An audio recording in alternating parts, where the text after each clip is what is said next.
സമാധാനം നിങ്ങളോട് കൂടെ, അങ്ങയോടും അങ്ങയുടെ ആത്മാവോടും കൂടെ. വിശുദ്ധ മത്തായി അറിയിച്ച നമ്മുടെ കർത്താവ് ഈശോ മിശിഹായുടെ പരിശുദ്ധ സുവിശേഷം. നമ്മുടെ കർത്താവായ മിശിഹായ്ക്ക് സ്തുതി. അധ്യായം 26, 36 മുതൽ 46 വരെ തിരുവചനങ്ങള്. അനന്തരം യേശു അവരോടൊത്ത് ഗത്സമേനി എന്ന സ്ഥലത്തെത്തി. അവൻ ശിഷ്യന്മാരോട് പറഞ്ഞു, ഞാൻ പോയി പ്രാർത്ഥിക്കുവോളം നിങ്ങൾ ഇവിടെ ഇരിക്കുക.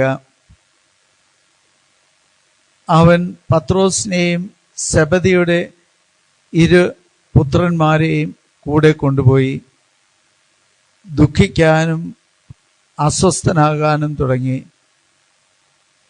അവൻ അവരോട് പറഞ്ഞു, തീവ്ര ദുഃഖത്താൽ ഞാൻ മരണത്തോളം എത്തിയിരിക്കുന്നു. നിങ്ങൾ എന്നോടൊത്ത് ഉണർന്നിരിക്കുക. അവൻ അല്പദൂരം മുമ്പോട്ട് ചെന്ന് കമിഴ്ന്നു വീണ് പ്രാർത്ഥിച്ചു, എൻ്റെ പിതാവേ, സാധ്യമെങ്കിൽ ഈ പാനപാത്രം എന്നിൽ നിന്ന് അകന്നു പോകട്ടെ. എങ്കിലും എൻ്റെ ഹിതം പോലെയല്ല, അവിടുത്തെ ഹിതം പോലെയാകട്ടെ. അനന്തരം അവൻ ശിഷ്യന്മാരെ അടുത്തേക്ക് വന്നു. അപ്പോൾ അവർ ഉറങ്ങുന്നത് കണ്ടു. അവൻ പത്രോസിനോട് ചോദിച്ചു, എന്നോട് കൂടെ 1 മണിക്കൂർ ഉണർന്നിരിക്കാൻ നിങ്ങൾക്ക് കഴിഞ്ഞില്ലേ? പ്രലോഭനത്തിൽ അകപ്പെടാതിരിക്കുവാൻ നിങ്ങൾ ഉണർന്നിരുന്ന് പ്രാർത്ഥിക്കുവിൻ. ആത്മാവ് സന്നദ്ധമെങ്കിലും ശരീരം ബലഹീനമാണ്. 2ാം പ്രാവശ്യവും അവൻ പോയി പ്രാർത്ഥിച്ചു, എൻ്റെ പിതാവേ, ഞാൻ കുടിക്കാതെ ഇത് കടന്നു പോവുകയില്ലെങ്കിൽ അങ്ങയുടെ ഹിതം നിറവേറട്ടെ. അവൻ വീണ്ടും വന്നപ്പോൾ അവർ ഉറങ്ങുന്നത് കണ്ടു. അവരുടെ കണ്ണുകൾ നിദ്രാഭാരമുള്ളവയായിരുന്നു.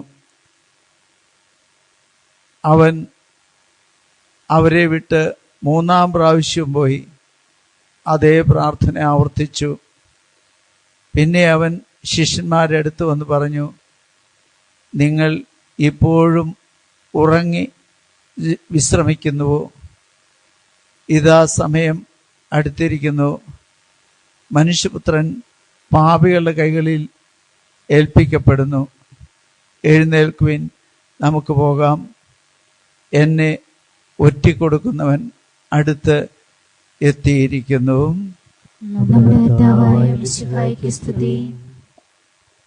കർത്താവിനാൽ ഏറ്റവും സ്നേഹിക്കപ്പെട്ട ദൈവജനമേ, നമ്മൾ പീഡാനുഭവ വാരത്തിലാണ്.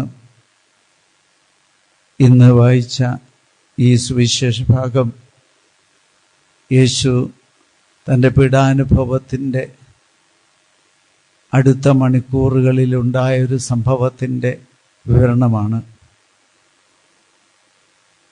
നമുക്കറിയാം, സഹനം നമ്മളാരും അധികം ഇഷ്ടപ്പെടാറില്ല.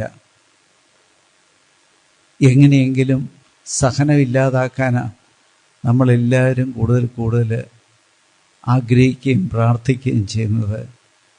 നമുക്ക് ഈ ലോകത്തിൽ തന്നെ കൂടുതൽ സുഖം കിട്ടണം, നല്ല രീതിയിൽ ഭക്ഷണം കഴിക്കണം, നല്ല വസ്ത്രം വേണം, നല്ല പാർപ്പിടം വേണം, നല്ല മക്കൾ വേണം, അങ്ങനെയെല്ലാം നല്ല വാഹനങ്ങൾ വേണം. ഇങ്ങനെയെല്ലാം വലിയ സ്വപ്നങ്ങളാണ് നമ്മളെ പലപ്പോഴും നയിക്കുക. അതൊന്നും തെറ്റുമല്ല. എന്നാൽ യേശു ഇവിടെ പ്രാർത്ഥിക്കുന്നത് തൻ്റെ സഹനത്തിൻ്റെ വഴികളിൽ തനിക്ക് ശക്തി കിട്ടാൻ വേണ്ടിയാണ്. ലോകത്തിലെല്ലാവരും ഈ ലോകത്ത് ജീവിക്കാൻ ആഗ്രഹിച്ചു വന്നവരാണെങ്കിൽ നമുക്കറിയാം, യേശുതമ്പുരാൻ ഈ ലോകത്തിലേക്ക് വന്നത് മരിക്കാൻ വേണ്ടി തന്നെയാണ്. അവിടത്തേക്ക് അറിയാമായിരുന്നു, ഞാൻ മരിച്ചാലേ എനിക്ക് ഈ ജനത്തിനെ രക്ഷിക്കാൻ പറ്റുള്ളൂ. പക്ഷേ പറയാൻ എളുപ്പമാണെങ്കിലും മരണത്തോട് അടുക്കുമ്പോൾ ഇത് വലിയ പ്രയാസമുണ്ടാക്കുന്ന സംഭവമാണ്. അതുകൊണ്ടാണ് നമുക്കറിയാം, കൂട്ടിന് കുറച്ച് പേരെങ്കിലും കൂടെ ഉണ്ടാകുന്നത് നല്ലതാണെന്ന് കരുതി കർത്താവ് ഈ പ്രതിസന്ധിയുടെ സമയത്ത് ശിഷ്യന്മാരെയും കൂട്ടിക്കൊണ്ടുപോയിട്ട് അവിടെയും നമുക്ക് കാണാം, എല്ലാവരും അത്ര ചങ്കുറപ്പുള്ളവരല്ല എന്ന് കർത്താവിന് ഇവർ കൂടെ നടന്നപ്പോൾ മനസ്സിലായി. 10-12 ശിഷ്യന്മാരെയും കൂട്ടിക്കൊണ്ടായിരിക്കും പ്രാർത്ഥിക്കാൻ പോയത്. പക്ഷേ ഇവർ കുറച്ച് ഭേദം നല്ല കാര്യങ്ങൾ പെട്ടെന്ന് ചെയ്യാൻ കഴിവുള്ള ഒരുത്തൻ പത്രോസാണെന്നറിയാവുന്നതുകൊണ്ട് നീങ്ങുവാ പത്രോസേ എന്ന് പറഞ്ഞ് പത്രോസിനെ വിളിച്ചു.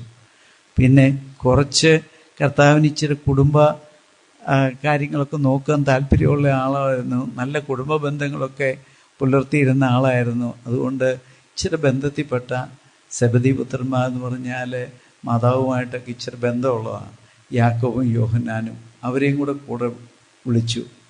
അന്നേരം ഇവരിങ്ങനെ കൂടിയിരുന്ന് പ്രാർത്ഥിക്കുമെന്ന് കരുതിയാണ് കർത്താവ് ഇച്ചിരി വിട്ടാണ് പിതാവുമായിട്ട് പ്രാർത്ഥിക്കാനായിട്ടിരുന്നപ്പം ഈ ശിഷ്യന്മാരെ അല്പം വിട്ട് ഒരു കല്ലേറ് ദൂരെ എന്ന് പറയുമ്പോൾ ഏതാണ്ട് ഒരു 10-100 അടിയെങ്കിലും അകലെയായിട്ടാണ് കർത്താവ് പ്രാർത്ഥിക്കാൻ പോയി നിന്നത്. ശിഷ്യന്മാർക്ക് കാണാം, യേശുവിനെ കാണാം. എന്നാൽ യേശുവിനും വേണം ശിഷ്യന്മാരെ അത്ര അടുത്ത് കാണത്തില്ലെങ്കിലും ശിഷ്യന്മാർക്ക് യേശുവിനെ കാണാം. അവൻ വളരെ പര്യാകുലനായി പ്രാർത്ഥിക്കുന്ന രംഗമൊക്കെ നമുക്കൊന്ന് കാണാം. ഒത്തിരി വേദനിച്ചുകൊണ്ടാണ് പ്രാർത്ഥിക്കുന്നത്. പക്ഷെ ഈ പ്രാർത്ഥനയിൽ ഒരു വലിയ കാര്യമുണ്ട്. സഹനമെല്ലാം മാറ്റിത്തരണമേ എന്ന് അവിടുന്ന് പ്രാർത്ഥിക്കുമ്പോഴും കർത്താവ് പറയുന്നുണ്ട്, കഴിയുമെങ്കിൽ ഈ സഹനം, ഈ പാനപാത്രം എന്നെ ഒന്ന് വിട്ടകന്നു പോയാൽ നന്നായിരുന്നു.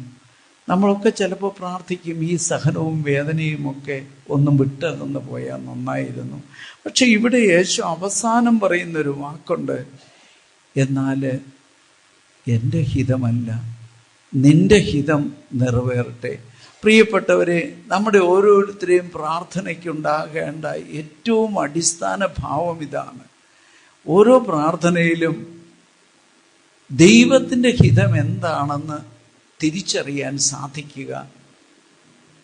നമ്മൾ ചിലപ്പം പ്രാർത്ഥിക്കുമ്പം കർത്താവ് പ്രാർത്ഥിച്ചിട്ട് ഉടനെ പ്രാർത്ഥനയ്ക്ക് ഉത്തരവൊന്നും കിട്ടിയില്ല. നമ്മൾ ചിലപ്പം പലതരം പ്രാർത്ഥന നടത്തിയിട്ട് ആ പ്രാർത്ഥനയ്ക്ക് ഉത്തരം കിട്ടിയില്ലെങ്കിൽ നമ്മൾ വല്ലാതെ വിഷമിക്കും. ഈശോ പ്രാർത്ഥിക്കുന്ന ഏറ്റവും നിർണായകമായ ഘട്ടത്തിലെ പ്രാർത്ഥനയാണ് നമുക്കറിയാം.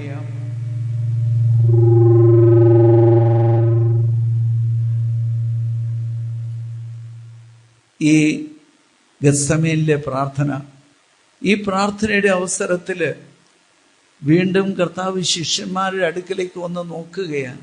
അവരും കൂടെ പ്രാർത്ഥിക്കുന്നുണ്ടോ എന്നറിയാൻ വേണ്ടി. പക്ഷേ വന്നപ്പം നമ്മൾ കാണുന്ന കാഴ്ച കണ്ടില്ലേ? താൻ ഏറ്റവും പ്രിയപ്പെട്ടത് എന്ന് കരുതി വിളിച്ചിരുത്തിയ പത്രോസിൻ്റെയും യോഹന്നാൻ്റെയും കൂർക്കം വലി കർത്താവ് കേൾക്കുന്നുണ്ട് അപ്പുറത്തുനിന്ന്. നല്ല ശുദ്ധമായ ഉറക്കം. കർത്താവ് പയ്യെ ഒന്ന് തട്ടി അവരെ. അപ്പം കണ്ണു തുറന്നു. നിങ്ങൾക്ക് ഒരു കുറച്ച് നേരം എന്നോട് കൂടി ഒന്നിരുന്ന് ഉണർന്നിന്ന് പ്രാർത്ഥിക്കാൻ മേലെ. എന്നിട്ട് ഒരു കാര്യം പറഞ്ഞു, നിങ്ങൾക്കൊക്കെ പ്രാർത്ഥിക്കണമെന്ന് ആഗ്രഹമുണ്ട്, ആത്മാവ് ഒരുക്കമുള്ളതാണ്, പക്ഷേ ശരീരത്തിന് ക്ഷീണമുള്ളത് കൊണ്ടാണ്. നിങ്ങളൊക്കെ പലപ്പോഴും പ്രാർത്ഥിക്കാനിരിക്കുമ്പോൾ അന്ന് ഗത്സമേൻ അനുഭവത്തിലായിരിക്കും നമ്മളും പലപ്പോഴും ഇന്നും പ്രാർത്ഥിക്കുന്നത്. പലരും പ്രാർത്ഥിക്കാനിരിക്കുമ്പം പലരും ഗത്സമേൻ അനുഭവം ഉണ്ടാകും. യേശു പീഡ സഹിച്ച ആ പീഡയുടെ കൂടെ നമ്മളിരിക്കുമ്പോൾ നമ്മൾ പലപ്പോഴും ഉറങ്ങുന്ന ശീലം അന്ന് ശിഷ്യന്മാർക്കുള്ളത് നമ്മൾ ഇന്നും കടമെടുത്തിട്ടുണ്ടാകും. പക്ഷേ കർത്താവ് അവരെ വഴക്ക് പറയുന്നൊന്നുമില്ല. ഒന്നുകൂടി ഒന്ന് പയ്യെ തട്ടി ഏൽപ്പിച്ചേച്ച് വീണ്ടും പറഞ്ഞൊരു കാര്യമുണ്ട്. നമുക്ക് പ്രലോഭനങ്ങളിൽ നിന്ന് ജയിക്കണമെങ്കിൽ, പ്രലോഭനങ്ങളെ അതിജീവിക്കണമെങ്കിൽ ഒറ്റ മാർഗ്ഗമേ ഉള്ളൂ, ഉണർന്നിരുന്ന് പ്രാർത്ഥിക്കണം. ഉണർന്നിരുന്ന് പ്രാർത്ഥിക്കുന്നവർക്ക് മാത്രമേ പ്രലോഭനങ്ങളെ അതിജീവിക്കാൻ സാധിക്കൂ. അല്ലെങ്കിൽ നമുക്ക് ചെറിയ പ്രലോഭനങ്ങൾ ഉണ്ടാകുമ്പോൾ തന്നെ നമ്മൾ അതിൽ കുരുങ്ങി വീഴാനിടയാകും. അതുകൊണ്ട് നമുക്ക് ഉണർന്നിരുന്ന് പ്രാർത്ഥിക്കാൻ പഠിക്കണം. രണ്ടാമതും മൂന്നാമതും കർത്താവ് വന്നപ്പോൾ കാണുന്നത് ശിഷ്യന്മാരെ ഉറക്കമാണ്. ഈ ഉറക്കത്തിലെ അതിജീവിക്കണമെങ്കിൽ നമുക്കറിയാം, പിന്നീട് ഈ ഉറക്കം മാറിയത് എപ്പോഴാണെന്നൊക്കെ നമുക്കറിയാം. പരിശുദ്ധാത്മാവിനെ കിട്ടിക്കഴിഞ്ഞപ്പോഴാണ്.